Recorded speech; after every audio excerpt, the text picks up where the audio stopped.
ফয়জানে সুন্নত বাংলা প্রথম খণ্ড প্রথম অধ্যায়ের আজ দ্বিতীয় পর্ব। ভালো নিয়তে উদ্দেশ্য সফল। আশিকানে রাসূলদের একটি মাদানী কাফেলা কাপারওয়াঞ্জ, গুজরাট, ভারত পৌঁছল। এলাকায় দাওরায়ে বরায়ে নেকির দাওয়াত দেওয়ার সময় এক মদ্যপায়ীর সম্মুখীন হলেন।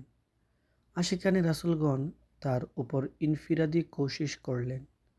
যখন সে সবুজ পাগড়িধারীদের মায়া, মমতা ও ভালোবাসা দেখল, তখন হাতে হাত তাদের সাথে রওনা হয়ে গেল। আশিকানে রাসূলদের সাহচর্যের বরকতে গুনাহ থেকে তওবা করল। দাড়ি মুবারক রেখে সবুজ আমামার তাজও মাথায় সাজালো। মাদানী পোশাক পরিধানেরও মন মানসিকতার সৃষ্টি হলো। 6 দিন পর্যন্ত মাদানী কাফেলাতে সফর করার সৌভাগ্য অর্জন করল। আরও 92 দিনের জন্য মাদানী কাফেলাতে সফরের নিয়ত করল, কিন্তু কাফেলাতে সফরের খরচাদি ছিল না। একদিন এক আত্মীয় সাথে সাক্ষাৎ হলো। তিনি তখন সমাজের দুর্নাম ও মদ্যপায়ীকে দাড়ি, সবুজ পাগড়ি ও মাদানী পোশাক পরিহিত অবস্থায় দেখলেন। তখন অবাক দৃষ্টিতে তাকিয়ে রইলেন। অবশেষে যখন তাকে জানানো হলো এসব মাদানী কাফেলাতে সফর করার বরকত এবং ইনশাআল্লাহ আজ্জা ওয়াজাল খরচাদির ব্যবস্থা দিয়ে হয়ে গেলে আরও 92 দিনের সফরের দৃঢ় সংকল্প রয়েছে, তখন ওই আত্মীয় বললেন, টাকা পয়সার চিন্তা করো না, 92 দিনের খরচাদি আমার পক্ষ থেকে নিয়ে নাও এবং সাথে 92 দিন পর্যন্ত তোমার ঘরের যাবতীয় খরচের দায়িত্বও আমি নিচ্ছি। এভাবে ওই দিওয়ানা 92 দিনের মাদানী কাফেলার মুসাফির হয়ে গেল। গায়েবী ইমদাদ হো ঘর भी आबाद हो, चल के खुद देख ले काफिले में चलो, रिज़्क के दर खोले बरकत भी मिले, लुत्फ़ हक देख ले काफिले में चलो, सल्लु আলাল হাবিব সাল্লাল্লাহু তাআলা আলা মুহাম্মদ। 5টি মাদানী ফুল। হযরত সাইয়্যিদুনা আব্দুল্লাহ বিন আমর ইবনুল আস রাদিয়াল্লাহু তাআলা আনহু এর সৌভাগ্যমণ্ডিত বাণী হচ্ছে, 5টি অভ্যাস এমন রয়েছে, কেউ যদি এগুলোকে গ্রহণ করে তাহলে দুনিয়া আখিরাতে সৌভাগ্যশালী হয়ে যাবে। 1. সময়ে সময়ে লা ইলাহা ইল্লাল্লাহ মুহাম্মাদুর রাসূলুল্লাহ সাল্লাল্লাহু তাআলা আলাইহি ওয়া আলিহি ওয়াসাল্লাম বলতে থাকুন। 2. যখন কোনো বিপদে পড়বে, যেমন রোগ হলে বা ক্ষতি হয়ে গেলে বা বিপদের সংবাদ শুনবে, তখন ইন্না লিল্লাহি ওয়া ইন্না ইলাইহি রাজিউন এবং লা হাওলা ওয়ালা কুওয়াতা ইল্লা বিল্লাহিল আলিয়্যিল আযীম পাঠ করুন। 3. যখনই কোনো নিয়ামত লাভ হয় তখন কৃতজ্ঞতা প্রকাশার্থে আলহামদুলিল্লাহি রাব্বিল আলামিন বলুন। 4. যখন কোনো বৈধ কাজ শুরু করেন তখন বিসমিল্লাহির রহমানির রহিম পড়ুন এবং 5.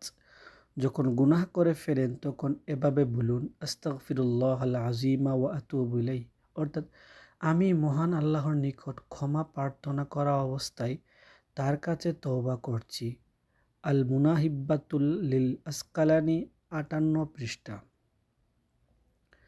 যেমন দরজা তেমন ভিক্ষা। প্রসিদ্ধ মুফাসসির হযরত মুফতি আহমদ ইয়ার খান নঈমি রহমতুল্লাহি তাআলা আলাইহি বলেন, আল্লাহ তাআলা বিসমিল্লাহির রহমানির রহিম এ নিজের সত্তাগত নামের সাথে রহমতের 2টি গুণের বর্ণনা করেছেন। কেননা আল্লাহ তাআলার মুবারক নামে ভয় মিশ্রিত ছিল আর রহমান ও রহিম এ রহমত ছিল। আল্লাহ তাআলার নাম শুনে নেককার বান্দাদেরও কিছু বলার সাহস হতো না, কিন্তু রহমান ও রহিম শুনে প্রত্যেক অপরাধী এবং গুনাহগারেরও ভাষার কারণে যেসব লোক ভুল পরে থাকে বাস্তবতা তারা যেন নিজেকে সংশোধন করে সামনে কে এছাড়া পারে। যেখানে সম্পূর্ণ সৌন্দর্য বিশেষ কারণ না থাকে, যে কেউ সেখানে শুধুমাত্র বিসমিল্লাহ বলে নিন। তাফসিরে কবির শরীফে সঠিক বিষয়ের উপর হইচই পড়ে গেছে। এক আশ্চর্যজনক ঘটনা লিখেছে জাবির বিন আব্দুল্লাহ একজন বড় সম্পদশালী ব্যক্তির বিশাল দরজায় এলো এবং কিছু বিসমিল্লাহির রহমানির রহিম ঘর অবতীর্ণ থেকে হলো। সামান্যতম কিছু দিল আর মেঘ ফকির পূর্ব তা দিকে নিয়ে চলে ছুটে গেল। চলল। দ্বিতীয় বাতাস দিন একটি স্তব্ধ শক্ত হয়ে গেল। কোদাল নিয়ে এলো আর সমুদ্র দরজা উত্তেজনায় খুঁড়তে এসে লাগলো। পড়ল। ঘরের মালিক চতুষ্পদ জিজ্ঞাসা জন্তুসমূহ করলো, এটা কি মনোযোগ করছো? সহকারে শোনার ফকির জন্য বলল, নিজেদের কান হয়তো লাগিয়ে দানকে দিল দরজার ও উপযুক্ত করো, অথবা দরজাকে দানের উপযুক্ত করো। অর্থাৎ যখন দরজা এত বড় বানিয়েছ, তখন উচিত ছিল বড় দরজা হতে বড় ধরনের ভিক্ষা দেওয়া।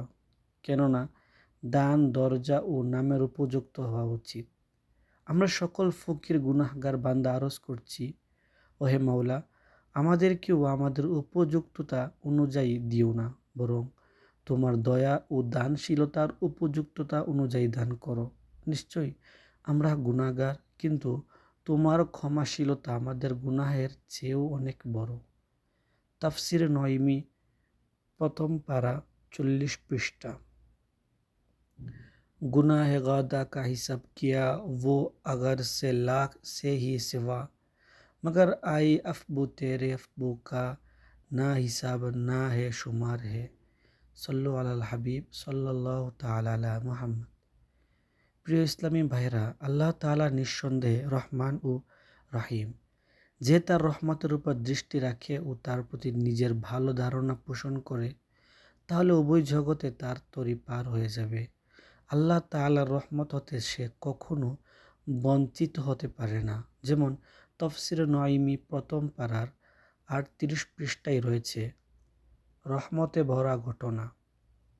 দুই ভাই ছিল, একজন নেককার, অপরজন গুনাহগার। যখন গুনাহগার ভাই মৃত্যুর সম্মুখীন হলো, তখন নেককার ভাই বলল, দেখো, আমি তোমাকে অনেক বুঝিয়েছি, কিন্তু তুমি নিজের গুনাহ থেকে বিরত হওনি। এখন বলো, তোমার কি অবস্থা হবে? সে জবাব দিল, যদি কিয়ামতের দিন আমার রব তাআলা আমার বিচার আমার মায়ের নিকট অর্পণ করে, তাহলে বলো, আমার মা আমাকে কোথায় পাঠাবে, জান্নাতে না জাহান্নামে? নেককার ভাই বলল, মা তো অবশ্যই জান্নাতেই পাঠাবে। গুনাহগার ভাই জবাব দিল, আমার রব তাআলা আমার মায়ের চেয়েও অধিক দয়ালু। এটা বলে সে ইন্তেকাল করল। বড় ভাই স্বপ্নে তাকে খুবই আনন্দময় অবস্থায় দেখল। ক্ষমা লাভের কারণ জিজ্ঞাসা করল। বলল, মৃত্যুর সময়ের ওই কথা আমার সকল গুনাহ ক্ষমা করে দিয়েছে। আল্লাহ তাআলার রহমত তার উপর বর্ষিত হোক ও তার সদগায় আমাদের ক্ষমা হোক। हम गुनाहगारों पे तेरी मेहरबानी चाहिए, सब गुनाह धुल जाएंगे, रहमत का पानी चाहिए। সল্লু আলাল হাবিব সাল্লাল্লাহু তাআলা আলা মুহাম্মদ। প্রিয় ইসলামী ভাইয়েরা, বাস্তবে আল্লাহ তাআলার রহমত অনেক বড়। মুখ হতে বের হওয়া একটি শব্দ ক্ষমা লাভের কারণও হতে পারে, ধ্বংসের কারণও হতে পারে। যেমনিভাবে এখন আপনারা ঘটনার মধ্যে শুনেছেন, একটি বাক্য ওই গুনাহগারের মুক্তির কারণ হয়ে গেছে। অনুরূপভাবে ধ্বংসের উদাহরণও এই যে, যদি কেউ মুখ থেকে স্পষ্ট কুফরি বাক্য বলে ফেলে এবং তওবা করা ব্যতীত মৃত্যুবরণ করে, তাহলে সব সময়ের জন্য তার স্থায়ী ঠিকানা জাহান্নাম হবে। এরূপ ধ্বংস থেকে নিজেকে বাঁচানো এবং ক্ষমা লাভের একটি উত্তম পন্থা হচ্ছে তাবলীগে কুরআন ও সুন্নতের বিশ্বব্যাপী অরাজনৈতিক সংগঠন দাওয়াত ইসলামীর মাদানী কাফেলাতে আশিকানে রসুলদের সাথে সুন্নতে ভরা সফর করা। যদি সফরের জন্য সত্য অন্তরে নিয়ত করে নেওয়া হয় আর কোনো কারণে সফর করা সম্ভব না হয়, তবুও ইনশাআল্লাহ আজ্জা ওয়াজাল মুক্তির ঠিকানা মিলে যাবে। মাদানী কাফেলাতে সফরের নিয়তকারী এক সৌভাগ্যবান ইসলামী ভাইয়ের ইমান তাজাকারী ঘটনা শুনুন এবং আন্দোলিত হন। যেমন বাগানের দোলনা। বাবুল ইসলাম সিন্ধ হায়দ্রাবাদের এক মহল্লায় এলাকায় দাওরা বরায় নেকির দাওয়াতের এলাকাই দাওরার প্রতি আকৃষ্ট হয়ে এক মডার্ন যুবক মসজিদে চলে আসে। বয়ানে মাদানী কাফেলাতে সফরের উৎসাহ দেওয়া হলো। তখন সে মাদানী কাফেলাতে সফর করার জন্য নাম লিখিয়ে দিল। এখনও মাদানী কাফেলাতে যাওয়ার কিছুদিন বাকি ছিল। আল্লাহ তাআলার ইচ্ছায় তার ইন্তেকাল হয়ে গেল। পরিবারের কোনো সদস্য মরহুম ইসলামী ভাইকে স্বপ্নে এ অবস্থায় দেখল যে সে একটি সবুজ শ্যামল বাগানে অত্যন্ত আনন্দ ও সন্তুষ্ট চিত্তে দোলনায় দুলছে। জিজ্ঞাসা করা হলো, আপনি কিভাবে এখানে এসেছেন? উত্তরে বললেন, দাওয়াত ইসলামের মাদানী কাফেলার সাথে এসেছি। আল্লাহ তাআলার বড় দয়া হয়েছে। আমার মাকে বলে দিবেন তিনি যেন আমার জন্য কোনো চিন্তা না করে। আমি এখানে খুব শান্তিতে আছি। खुल्द में होगा हमारा दाखिला इस शान से, या रसूलुल्लाह का नारा लगाते जाएंगे। सल्लु अलाल हबीब सल्लल्लाहु ताला अला मुहम्मद। নবী ব্যতীত অন্য কারো স্বপ্ন ইসলামী শরীয়তে দলিল হতে পারে না, কিন্তু আমাদেরকে আল্লাহ তাআলার রহমতের উপর ভরসা করা উচিত এবং তার সাথে সাথে তার গোপন রহস্যের ব্যাপারে ভয় করা চাই। এসব কিছু আল্লাহ তাআলার ইচ্ছার উপর নির্ভরশীল। তিনি যদি চান তাহলে একটি গুনাহের জন্য পাকড়াও করে নেন, আবার চাইলে একটি নেকির বিনিময়ে অনুগ্রহ প্রদান করেন, অথবা আপন দয়া ও অনুগ্রহে এমনিতেই ক্ষমা করে দেন। যেমন আল্লাহ তাআলা ইরশাদ করেন, কুল ইয়া ইবাদিয়াল্লাযীনা আসরাফু আলা আনফুসিহিম লা তাকনাতু মির রাহমাতিল্লাহ ইন্নাল্লাহা ইয়াগফিরুয যুনুবা জামিআ ইন্নাহু হুয়াল গফুরুর রহিম। কানজুল ঈমান থেকে অনুবাদ। আপনি বলুন, ওহে আমার ওইসব বান্দাগণ যারা নিজেদের জানের উপর অবিচার করেছ, আল্লাহ তাআলার অনুগ্রহ হতে নিরাশ হয়ো না। নিশ্চয়ই আল্লাহ তাআলা সকল গুনাহ ক্ষমা করে দেন। নিশ্চয়ই তিনি ক্ষমাশীল, দয়ালু। পারা 24 সূরা জুমার আয়াত 53। বুখারী শরীফের হাদিসের মধ্যে এ বিষয়টি বিদ্যমান রয়েছে। 100 জন লোককে হত্যাকারীর ক্ষমা হয়ে গেল। বনী ইসরায়েলের এক ব্যক্তি 99 জন মানুষকে হত্যা করেছিল। এক পাদ্রী অর্থাৎ খ্রিস্টান ইবাদতকারী দুনিয়ার প্রতি অনাসক্ত নিকট গেল আর জিজ্ঞাসা করল, আমার মতো অপরাধীর তওবার কোনো সুযোগ রয়েছে কি? খ্রিস্টান পাদ্রী তাকে নিরাশ করে দিল। তখন সে খ্রিস্টান পাদ্রীকেও হত্যা করে ফেলল, কিন্তু পুনরায় অনুতপ্ত হয়ে লোকদের নিকট তাওবার ব্যাপারে জিজ্ঞাসা করতে লাগল। অবশেষে কেউ পরামর্শ দিল, অমুক গ্রামে চলে যাও, সেখানে আল্লাহ তাআলার এক ওলি আছেন, তিনি তোমাকে এ ব্যাপারে পথ দেখিয়ে দিবেন। অতএব সে সেদিকে রওনা হলো, কিন্তু মাঝপথে সে অসুস্থ হয়ে পড়ল। যখন মুমূর্ষ হলো তখন সে নিজের বক্ষকে ওই আল্লাহর ওলির গ্রামের দিকে করে দিল এবং মৃত্যুবরণ করল। এখন তাকে নিয়ে যাওয়ার জন্য রহমত ও আযাবের ফেরেশতাগণের মধ্যে মতানৈক্য দেখা দিল। আল্লাহ তাআলা মৃতের ও গ্রামের মধ্যবর্তী জমিনের অংশকে সংকুচিত হয়ে মৃতের কাছাকাছি হয়ে যাবার নির্দেশ দিলেন এবং যেদিক থেকে সে এসেছিল ওই ও যেখানে পৌঁছে মৃত্যুবরণ করেছিল সেটার মধ্যবর্তী দূরত্বকে আরও দূরবর্তী হয়ে যাওয়ার নির্দেশ দিলেন। অতঃপর স্থান দুইটি পরিমাপ করার নির্দেশ দিলেন। তখন সে যেই গ্রামের দিকে যাচ্ছিল তার দিকে এক বিঘত পরিমাণ নিকটবর্তী পাওয়া গেল আর আল্লাহ তাআলা তাকে ক্ষমা করে দিলেন। সহিহ বুখারী শরীফ 2য় খণ্ড 666 পৃষ্ঠা, হাদিস নং 3470। আল্লাহ তাআলার রহমত তার উপর বর্ষিত হোক এবং তার সদকায় আমাদের ক্ষমা হোক। সল্লু আলাল হাবিব সাল্লাল্লাহু তাআলা আলা মুহাম্মদ। প্রিয় ইসলামী ভাইরা, জানা গেল আউলিয়া কিরামের রহমাতুল্লাহ তাআলা আলাইহি দরবারে উপস্থিত ও তাদের গ্রামের সম্মান করে সেটাকে নিজের হৃদয়ের কেবলা বানিয়ে নেওয়া খুবই পছন্দনীয় কাজ। সুতরাং আল্লাহ তাআলার রহমতের উপর আন্দোলিত হন। প্রতিপালক 100 জন মানুষ হত্যাকারীকে শুধুমাত্র নিজ রহমত দ্বারা ক্ষমা করে দিলেন।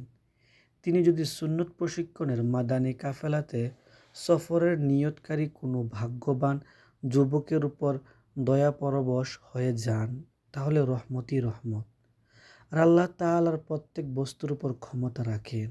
আমার মাদানী পরামর্শ, দাওয়াত ইসলামীর মাদানী পরিবেশের সাথে সর্বদা সম্পৃক্ত থাকুন। ইনশাআল্লাহ আজ্জা ওয়াজাল উভয় জাহানে সফলতা লাভ করবেন। দাওয়াত ইসলামীর মাদানী পরিবেশের বরকত সম্পর্কে কি বলবো? নিঃসন্দেহে আশিকানে রাসূলদের সংস্পর্শ জীবনকে রঙিয়ে তোলে। জীবন আপন অবস্থানে রয়েছে, কিন্তু কিছু মৃত্যু ঈর্ষান্বিত হয়ে থাকে।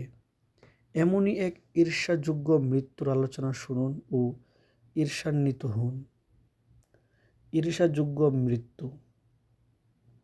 বাবুল মদিনা নর্থ করাচি নিবাসী মোহাম্মদ ওয়াসিম আত্তারি সাগে মদিনা অফি আনহু এর কাছে সবসময় আসতো। বেচারার হাতে ক্যান্সার ধরা পড়ল এবং ডাক্তারেরা তার হাত কেটে ফেলল। তার এলাকার এক ইসলামী ভাই জানালেন, ওয়াসিম ভাই ব্যথার কারণে খুব কষ্ট রয়েছে। আমি হাসপাতালে তাকে দেখার জন্য গেলাম এবং সান্ত্বনা দিয়ে বললাম, বাম হাত কেটে গেছে, এজন্য চিন্তা করো না। আলহামদুলিল্লাহ আজ্জা ওয়াজাল, ডান হাত তো সুরক্ষিত আছে। সবচেয়ে সৌভাগ্যের বিষয় এই যে ইনশাল্লাহ আজ্জা ওয়াজাল ইমানও সুরক্ষিত আছে। আলহামদুলিল্লাহ আজ্জা ওয়াজাল, আমি তাকে খুবই ধৈর্যশীল পেলাম। সে ওই সময় শুধু মুচকি হাসতে থাকে, এমনকি বিছানা থেকে উঠে আমাকে এগিয়ে দেওয়ার জন্য বাহির পর্যন্ত আসলো। আস্তে আস্তে হাতের ব্যথা কমে গেল, কিন্তু বেচারার দ্বিতীয় পরীক্ষা শুরু হলো, আর সেটা হচ্ছে বুকে পানি জমে গেল। ব্যথা বেদনায় দিন কাটতে লাগলো। অবশেষে একদিন কষ্ট অনেক বেড়ে গেল। সে আল্লাহ তাআলার জিকির শুরু করে দিল। সারাদিন আল্লাহ আল্লাহ জিকিরের আওয়াজ কামরায় প্রতিধ্বনিত হতে লাগলো। স্বাস্থ্যের অবস্থা আরও বেশি খারাপ হয়ে গেল। ডাক্তারের কাছে নিয়ে যাওয়ার ব্যবস্থা করা হলো, কিন্তু সে যেতে অস্বীকার করলো। দাদিজান স্নেহ ভরে কোলে নিয়ে নিল। মুখে কলিমায়ে তয়্যিবা লা ইলাহা ইল্লাল্লাহ মুহাম্মাদুর রাসূলুল্লাহ সাল্লাল্লাহু তাআলা আলাইহি ওয়াসাল্লাম জারি হয়ে গেল এবং 22 বছর বয়সী মোহাম্মদ ওয়াসিম আত্তারির রূহ দেহ পিঞ্জর থেকে উড়ে গেল। ইন্না লিল্লাহি ওয়া ইন্না ইলাইহি রাজিউন।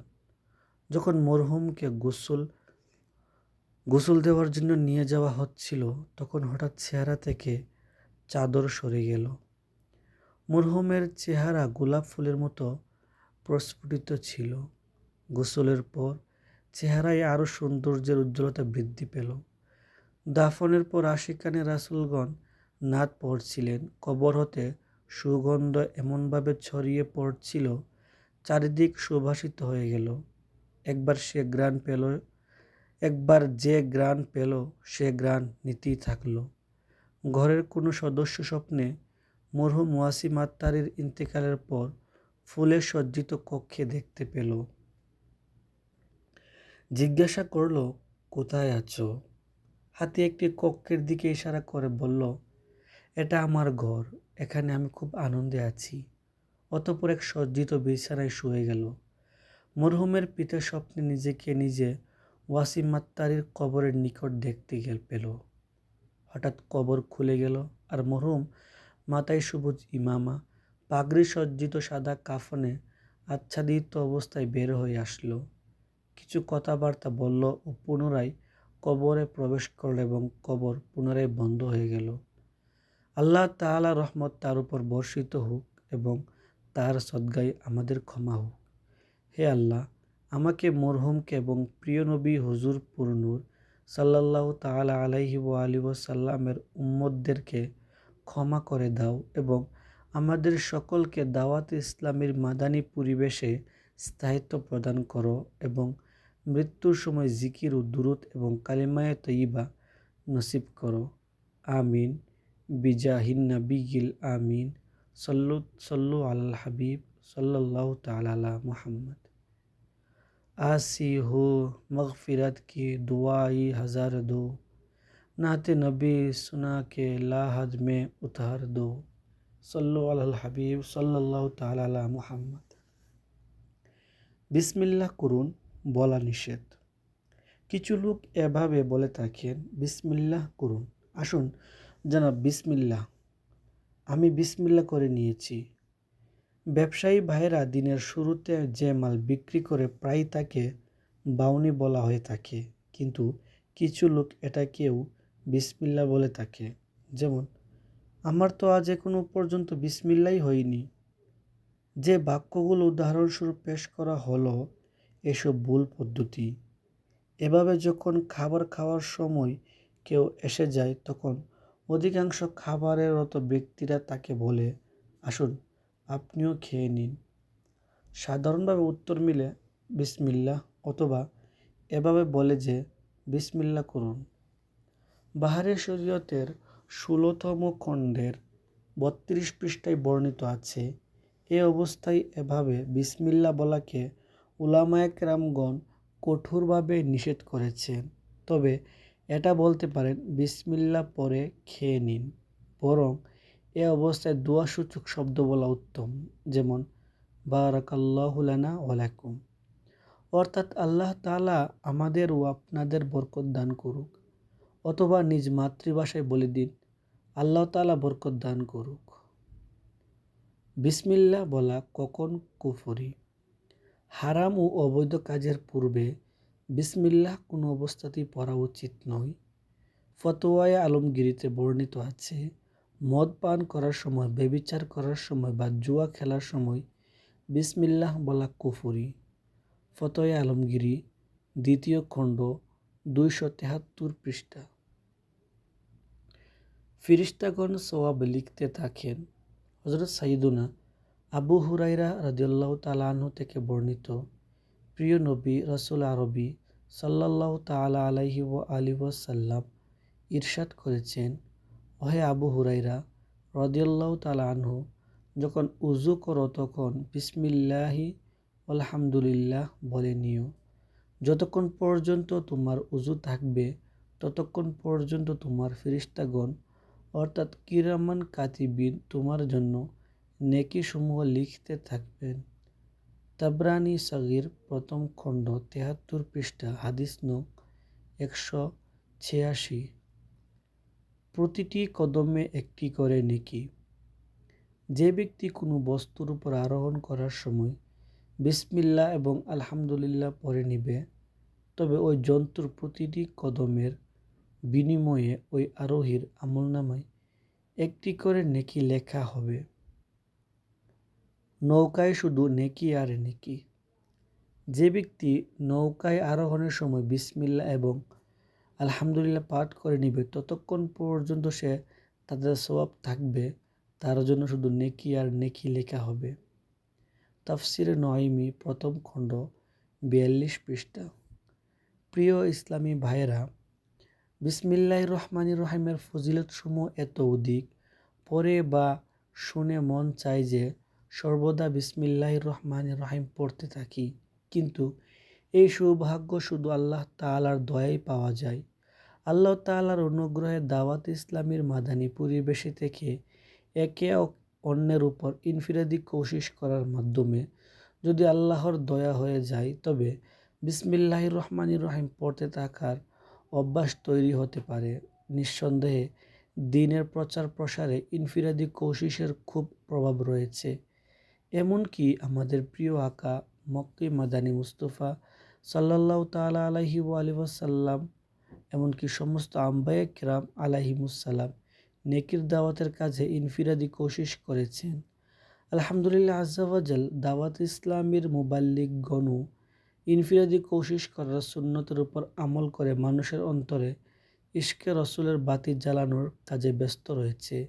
তাদের ইনফিরাদি কোশিশের বরকত ভরা লিখনি কখনো কখনো আমার দৃষ্টিগোচর হয়ে যায়। যেমন, ড্রাইভারের উপর ইনফিরাদি কোশিশ। একজন আশিকানে রাসূল আমাকে লিখেছেন, যার সারাংশ আমি নিজের ভাষায় তুলে ধরার চেষ্টা করছি।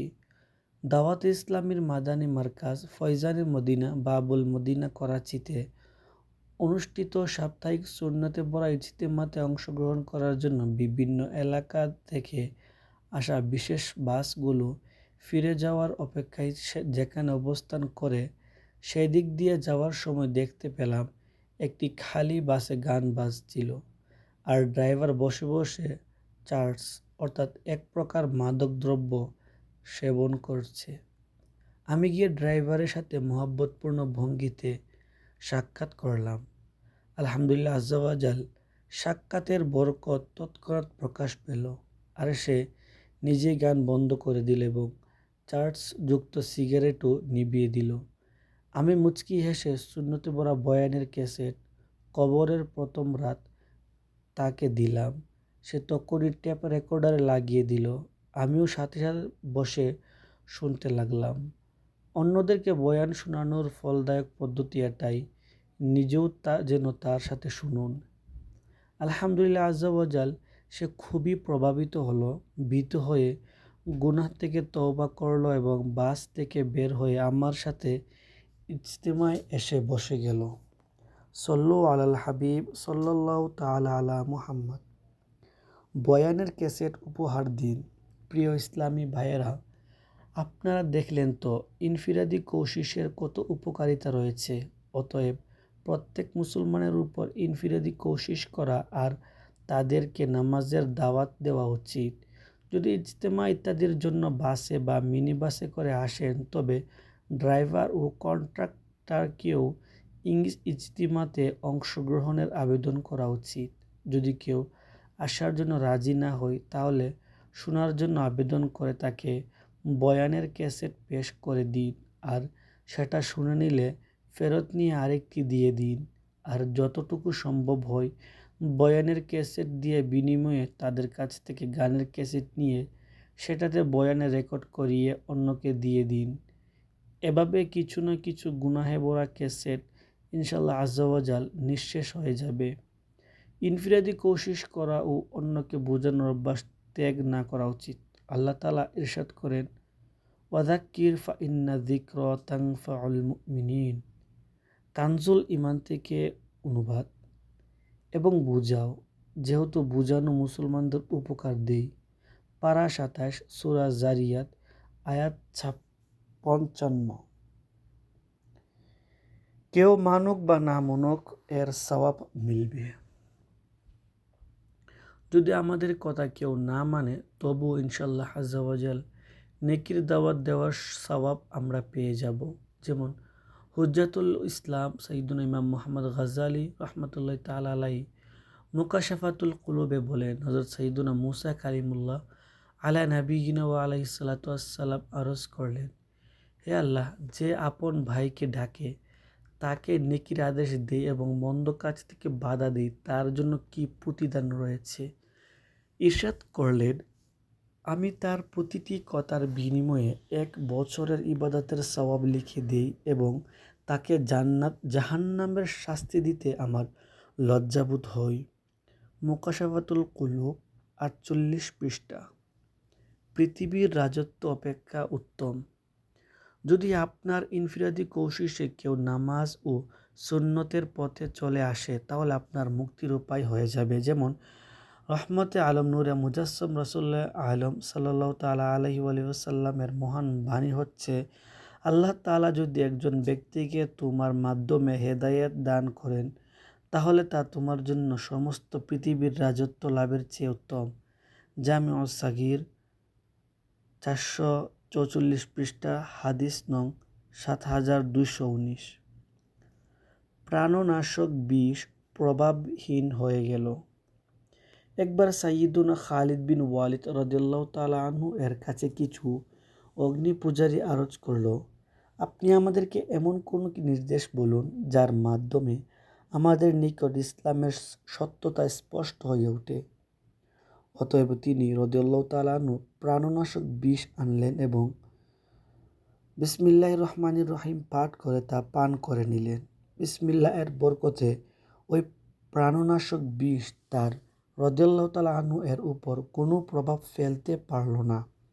এই দৃশ্য দেখে অগ্নিপূজারী হঠাৎ চিৎকার দিয়ে উঠল, দিন ইসলাম সত্য। তাফসির কবির প্রথম খণ্ড ১৫৫ পৃষ্ঠা। সল্লু আলাল হাবিব সাল্লাল্লাহু তাআলা আলা মুহাম্মদ।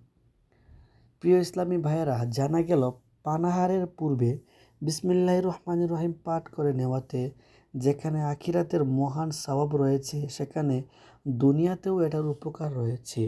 যদি পানাহারের বস্তুর মধ্যে কোনো ক্ষতিকর বস্তু মিশ্রিত থাকে, তবে তা ইনশাল্লাহ আজ্জা ওয়াজাল কোনো প্রকারের ক্ষতি করবে না। হযরত সাইয়্যিদুনা খালিদ বিন ওয়ালিদ রাদিয়াল্লাহু তাআলা আনহু এর উপর বিষ প্রভাব ফেলতে না পারার এমন অনেক ঘটনা অন্যান্য কিতাবে কিছু শব্দের পরিবর্তন সহকারে পাওয়া যায়, অথবা এটাও হতে পারে এই কারামত হয়তো একাধিকবার প্রকাশ পেয়েছিল। যেমন ভয়ঙ্কর বিষ।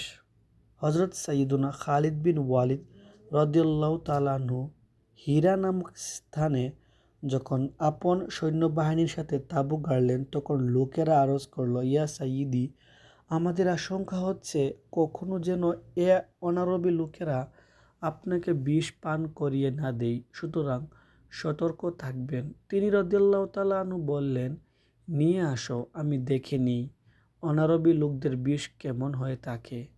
লোকেরা তাকে তা এনে দিল। তিনি বিসমিল্লাহির রহমানির রহিম পাঠ করে পান করে নিলেন। আলহামদুলিল্লাহ আজ্জা ওয়াজাল তার রাদিয়াল্লাহু তাআলা আনহু এর চুল বরাবরও ক্ষতি সাধিত হল না। এবং কালবির বর্ণনায় এটা রয়েছে, আব্দুল মাসিহ নামের এক খ্রিস্টান পাদ্রী ছিল। সে এমন এক প্রকার বিষ নিয়ে আসলো যা পান করার 1 ঘন্টার মধ্যে নিশ্চিত মৃত্যু হয়ে যায়। তিনি রাদিয়াল্লাহু তাআলা আনহু তার কাছ থেকে বিষ নিয়ে তারই সামনে বিসমিল্লাহ ওয়াবিল্লাহি রব্বিল আরদি ওয়াস সামা বিসমিল্লাহিল্লাযী লা ইয়াদুররু মা ইসমিহি দাউন পাঠ করলেন আর বিষ পান করে নিলেন। এ দৃশ্য দেখে আব্দুল মসিহ নিজ গোত্রকে বলল, হে আমার জাতি, সীমাহীন আশ্চর্যের বিষয়, ইনি এত বিপজ্জনক বিষ খেয়েও জীবিত রয়েছেন। এখন উত্তম হচ্ছে তার সাথে সমঝোতা করে নেওয়া, নতুবা তার বিজয় অবধারিত। এ ঘটনা আমিরুল মুমিনিন হযরত সাইয়্যিদুনা আবু বকর সিদ্দিক রাদিয়াল্লাহু তাআলা আনহু এর খিলাফতের সময়ে সংঘটিত হয়েছিল। হুজ্জাতুল্লাহি আলাল আলামিন, 2য় খণ্ড, 617 পৃষ্ঠা থেকে সংগৃহীত। আল্লাহ তাআলার রহমত তার উপর বর্ষিত হোক এবং তার সদকায় আমাদের ক্ষমা হোক। সল্লু আলাল হাবিব সাল্লাল্লাহু তাআলা আলা মুহাম্মদ। প্রিয় ইসলামী ভাইরা, আপনারা দেখলেন তো হযরত সাইয়্যিদুনা খালিদ বিন ওয়ালিদ রাদিয়াল্লাহু তাআলা আনহু এর উপর আল্লাহ তাআলার কত বড় অনুগ্রহ ছিল। আর কারামতের অনেক প্রকারভেদ রয়েছে, যার মধ্যে এক প্রকার মুহলিকাত, ধ্বংসাত্মক বস্তুসমূহের উপর প্রভাব না পড়াও রয়েছে। আল্লাহ ওয়ালিদের রহমতুল্লাহ তাআলা উপর বিষ ইত্যাদি প্রভাব ফেলতে না পারার অনেক ঘটনা বর্ণিত রয়েছে। যেমন আগুন ছিল না বাগান। এক বদ আকিদা বাদশাহ একজন আল্লাহওয়ালা বুজুর্গকে রহমতুল্লাহ তাআলা আলাইহি সঙ্গী সাথী সহ গ্রেফতার করে নিল আর বলল, কারামত দেখাও, নতুবা তোমাকে সাথী সহ শহীদ করে দেওয়া হবে। তিনি রহমতুল্লাহ তাআলা আলাইহি উটের পায়খানার দিকে ইশারা করে বললেন, এগুলোকে উঠিয়ে নাও আর দেখো এগুলো কি। যখন লোকেরা সেগুলো উঠিয়ে দেখল, তা খাঁটি স্বর্ণের টুকরা ছিল। অতঃপর তিনি রহমতুল্লাহ তাআলা একটি খালি পেয়ালা উঠিয়ে ঘোরালেন এবং উপুর করে বাদশাকে দিলেন। তখন তা পানিতে ভর্তি ছিল, আর উপুর হয়ে থাকার পরও সেটার মধ্য থেকে 1 ফোঁটা পানিও পড়ল না।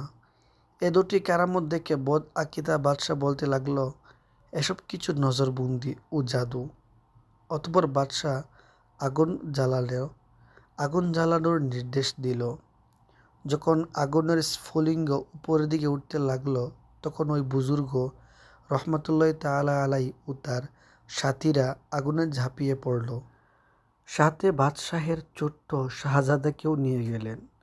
বাদশাহ নিজের ছেলেকে আগুনে পুড়তে দেখে তার বিরহে অস্থির হয়ে গেল। কিছুক্ষণ পর ছোট্ট শাহজাদাকে এই অবস্থায় বাদশাহর কোলে দেওয়া হলো যে তার এক হাতে আপেল ও অন্য হাতে আনার ছিল। বাদশাহ জিজ্ঞাসা করল, বৎস, তুমি কোথায় চলে গিয়েছিলে? তখন সে বলল, আমি একটি বাগানে ছিলাম। এসব দেখে অত্যাচারী বদ আকিদা বাদশাহের দরবারের লোকেরা বলতে লাগলো, এ কাজের কোনো বাস্তবতা নেই, এসব জাদু। বাদশাহ বলল, যদি তুমি এ বিষের পেয়ালা পান করে নাও তাহলে আমি তোমাকে সত্য বলে মেনে নিব। ওই বুজুর্গ রহমতুল্লাহ তাআলা আলাইহি বারবার বিষের পেয়ালা পান করলেন। প্রত্যেকবার বিষের প্রভাবে ওই বুজুর্গ রহমতুল্লাহ তাআলা আলাইহির শুধুমাত্র কাপড় ছিঁড়তে থাকে, কিন্তু তার পবিত্র সত্তায় বিষের কোনো প্রভাব পড়ল না। হুজ্জাতুল্লাহি আলাল আলামিন, দ্বিতীয় খণ্ড, 611 পৃষ্ঠা হতে সংগৃহীত। আল্লাহ তাআলার রহমত তার উপর বর্ষিত হোক, তার সদগায় আমাদের ক্ষমা হোক। ফানুস बनके जिसकी हिफाजत हवा करे, वो शम्मे क्या बूझे जिसे रोशन खुदा करे। সল্লু আলাল হাবিব সাল্লাল্লাহু তাআলা আলা মুহাম্মদ। প্রিয় ইসলামী ভাইরা, নিঃসন্দেহে আল্লাহ ওলিদের রহিমাহুমুল্লাহ তাআলা অনেক উচ্চ মর্যাদা রয়েছে, আর তাদের কারামতের কথাও কি বলবো। আউলিয়া কিরামের রহিমাহুমুল্লাহ তাআলা গোলামি করা তাবলিগে কোরআন ও সুন্নতের বিশ্বব্যাপী অরাজনৈতিক সংগঠন দাওয়াত ইসলামের স্বতন্ত্র বৈশিষ্ট্য। এর সাথে সম্পর্কিত ব্যক্তিবর্গের উপরও আল্লাহ তাআলার এমন দয়া হয়ে থাকে, তা দেখে বিবেক আশ্চর্য হয়ে যায়। যেমন আশ্চর্যজনক ঘটনা, 1420 হিজরির 26শে রাবিউন নূর শরীফ মোতাবেক 11/7/1999 রবিবার দুপুরের সময় পাঞ্জাবের প্রসিদ্ধ শহর লালা মুসার এক ব্যস্ত সড়কের উপর ট্রেইলার, বড় মালবাহী গাড়ি, দাওয়াত ইসলামীর এক জিম্মাদার মুবাল্লিগে দাওয়াত ইসলামের মোহাম্মদ মুনির হুসাইন আত্তারি রহমতুল্লাহ তাআলা আলাইহিকে মর্মান্তিকভাবে পিষ্ট করে দেয়। এমনকি তার পেট মাঝখান থেকে উপরের ও নিচের অংশ দুভাগ হয়ে যায়। কিন্তু আশ্চর্যজনক ব্যাপার হলো, তারপরও সে জীবিত ছিল এবং হুঁশ এতটুকু বহাল ছিল, সে উচ্চ আওয়াজে আসসালাতু ওয়াসসালামু আলাইকা ইয়া রাসূলাল্লাহ ও লা ইলাহা ইল্লাল্লাহু মুহাম্মাদুর রাসূলুল্লাহ সাল্লাল্লাহু তাআলা আলাইহি ওয়া আলিহি ওয়াসাল্লাম পড়ে যাচ্ছিল। লালা মুসা হাসপাতালের ডাক্তাররা অপারগতা প্রকাশ করায় তাকে গুজরাট শহরের আজিজ বট্রি হাসপাতালে নিয়ে যাওয়া হলো। তাকে যে ইসলামী ভাই হাসপাতালে নিয়ে গিয়েছিল তার শপথমূলক বর্ণনা। আলহামদুলিল্লাহ আজ্জা ওয়া জাল, মুহাম্মদ মুনির হুসাইন আত্তারি রহমতুল্লাহ তাআলা আলাইহির মুখে সারা রাস্তায় উচ্চ আওয়াজে দুরুদ ও সালাম এবং কালিমায়ে তয়্যিবার জিকির জারি ছিল। এ মাদানী দৃশ্য দেখে ডাক্তাররা অবাক হয়ে গিয়েছিলেন, ইনি কিভাবে জীবিত রয়েছেন আর হুশও এরূপ বহাল যে উচ্চ আওয়াজে দুরুদ সালাম ও কালিমা তয়্যিবা পড়ে যাচ্ছেন। তিনি বলেন, আমি আমার জীবনে এমন উৎসাহী ও সৌভাগ্যের অধিকারী পুরুষ প্রথমবারের মতো দেখলাম। কিছুক্ষণ পর ওই সৌভাগ্যবান আশিকে রাসূল মুহাম্মদ মুনির হুসাইন আত্তারি রহমতুল্লাহ তাআলা আলাইহি আল্লাহর হাবিব সাল্লাল্লাহু তাআলা আলাইহি ওয়া আলিহি ওয়াসাল্লামের মহান দরবারে শত ব্যাকুলতার সাথে এভাবে সাহায্য চাইলেন, ইয়া রাসূলুল্লাহ সাল্লাল্লাহু তাআলা আলাইহি ওয়াসাল্লাম, তাড়াতাড়ি তাশরিফ নিয়ে আসুন। ইয়া রাসূলুল্লাহ সাল্লাল্লাহু তাআলা আলাইহি ওয়াসাল্লাম, আমাকে সাহায্য করুন। ইয়া রাসূলুল্লাহ সাল্লাল্লাহু তাআলা আলাইহি ওয়াসাল্লাম, আমাকে ক্ষমা করে দিন। এরপর উচ্চ আওয়াজে লা ইলাহা ইল্লাল্লাহু মুহাম্মাদুর রাসূলুল্লাহ সাল্লাল্লাহু তাআলা আলাইহি ওয়া আলিহি ওয়াসাল্লাম পড়তে পড়তে শাহাদাতের পবিত্র সুধা পান করে নিলেন। জি হ্যাঁ, যে মুসলমান দুর্ঘটনায় মৃত্যুবরণ করে সে শহীদ। আল্লাহ তাআলার রহমত তার উপর বর্ষিত হোক এবং তার সদগায় আমাদের ক্ষমা হোক। वास्ता प्यारे का ऐसा हो के जो सुन्नी मरे, यूँ ना फरमाए तेरे शाहिद के वो फजर गया। সল্লু আলাল হাবিব সাল্লাল্লাহু তাআলা আলা মুহাম্মদ। প্রিয় ইসলামী ভাইয়েরা, এই ঘটনা ওই সময় বিভিন্ন পত্রিকায় ছাপানো হয়েছিল। আলহামদুলিল্লাহ আজ্জা ওয়া জাল, শহীদ দাওয়াত ইসলামী মুহাম্মদ মুনির হুসাইন আত্তারি রহমতুল্লাহ তাআলা আলাইহি দাওয়াত ইসলামের মুবাল্লিগ ছিলেন এবং দুর্ঘটনার মাত্র একদিন পূর্বেই আশিকানে রাসূলদের সাথে সুন্নতে প্রশিক্ষণের মাদানী কাফেলাতে সফর করে ফিরে এসেছিলেন। মরহুম প্রতিদিন সাদায়ে মাদিনা দিতেন। দাওয়াত ইসলামীর মাদানী পরিবেশে ফজরের নামাজের জন্য মুসলমানদেরকে জাগানো সাদায়ে মাদিনা বলা হয়। আলহামদুলিল্লাহ আজ্জা ওয়াজাল অসংখ্য সৌভাগ্যবান ইসলামী ভাই এ সুন্নত আদায় করেন। জি হ্যাঁ, ফজরের নামাজের জন্য মুসলমানদের জাগানো সুন্নত। যেমন হলো সাইয়্যিদুনা আবু বকরা রাদিয়াল্লাহু তাআলা আনহু, যিনি সাকিফ গোত্রের একজন সাহাবী, বলেন, আমি প্রিয় নবী রাসূল আরবি সাল্লাল্লাহু তাআলা আলাইহি ওয়াসাল্লামের সাথে ফজরের নামাজের জন্য বের হলাম। তখন তিনি সাল্লাল্লাহু তাআলা আলাইহি ওয়াসাল্লাম যে ঘুমন্ত ব্যক্তির পাশ দিয়ে অতিক্রম করতেন তাকে নামাজের জন্য আওয়াজ দিতেন অথবা আপন মোবারক পা দিয়ে নাড়া দিতেন। আবু দাউদ শরীফ দ্বিতীয় খণ্ড ৩৩ পৃষ্ঠা হাদিস নং 1264। কে পা দিয়ে নাড়া দেবে? যে সৌভাগ্যবান ইসলামী ভাই সাদায়ে মাদিনা দেন, আলহামদুলিল্লাহ আজ্জা ওয়াজাল তিনি সুন্নত আদায়ের সওয়াব পেয়ে থাকেন। মনে রাখবেন, পা দিয়ে নাড়া দেওয়ার অনুমতি সকলের জন্য নেই। শুধুমাত্র ওই সম্মানিত ব্যক্তি পা দিয়ে নাড়া দিতে পারবেন যার দ্বারা ঘুমন্ত ব্যক্তি মনে কষ্ট পাবে না। তবে যদি কোনো শরীয়তের নিষেধাজ্ঞা না থাকে তাহলে নিজের হাতে পা টিপে জাগানোর অসুবিধা নেই। নিশ্চয়ই আমাদের তাজেদার রিসালাত শাহেনশাহ নবুয়ত মুস্তাফা জানে রহমত সাল্লাল্লাহু তাআলা আলাইহি ওয়াসাল্লাম যদি নিজের কোনো গোলামকে নিজের পবিত্র পা দ্বারা নাড়া দেন তাহলে বাস্তবে তার ঘুমন্ত তাকদীরকে জাগিয়ে দিলেন। আর কোনো সৌভাগ্যবানের মাথা, চোখ বা বুকের উপর তার পবিত্র কদম শরীফে রেখে দেন তাহলে আল্লাহর কসম তাকে উভয় জাহানের শান্তি দান করে দিলেন। एक ठोकर में उहुद का जलजला जाता रहा, रखती है कितना वक़ार अल्लाह अकबर आइडिया, ये दिल ये जिगर है ये आँखें ये सर है, जिधर चाहो रख कदम जाने आलम सल्लु আলাল হাবিব সাল্লাল্লাহু তাআলা আলা মুহাম্মদ। মৃত্যুর সময় কলিমা পড়ার ফজিলত। আলহামদুলিল্লাহ আজ্জা ওয়াজাল এমন লাগছে মোহাম্মদ মনির হুসাইন আত্তারি রহমতুল্লাহ তাআলা আলাইহি দাওয়াত ইসলামীর খিদমতেই সৌভাগ্য এনে দিয়েছে ও শেষ সময় তার কালিমা নসিব হয়ে গেল।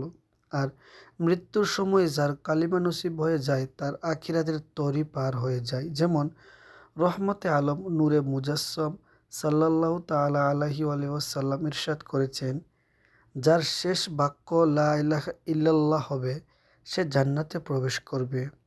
আবু দাউদ শরীফ তৃতীয় খণ্ড 132 পৃষ্ঠা হাদিস নং 3116। फजल करम जिस पर भी हुआ उसने मरते दम कलेमा पढ़ लिया और जन्नत में गया ला इलाहा इल्लल्लाह सल्लु আলাল হাবিব সাল্লাল্লাহু তাআলা আলা মুহাম্মদ। মোটা তাজা শয়তান। একবার দুই শয়তানের মধ্যে পরস্পর সাক্ষাৎ হলো। এক শয়তান খুব মোটা তাজা ছিল, অপরদিকে অন্যজন হালকা পাতলা ছিল। মোটা শয়তান পাতলা শয়তানকে বলল, ভাই বলো তুমি এত দুর্বল কেন?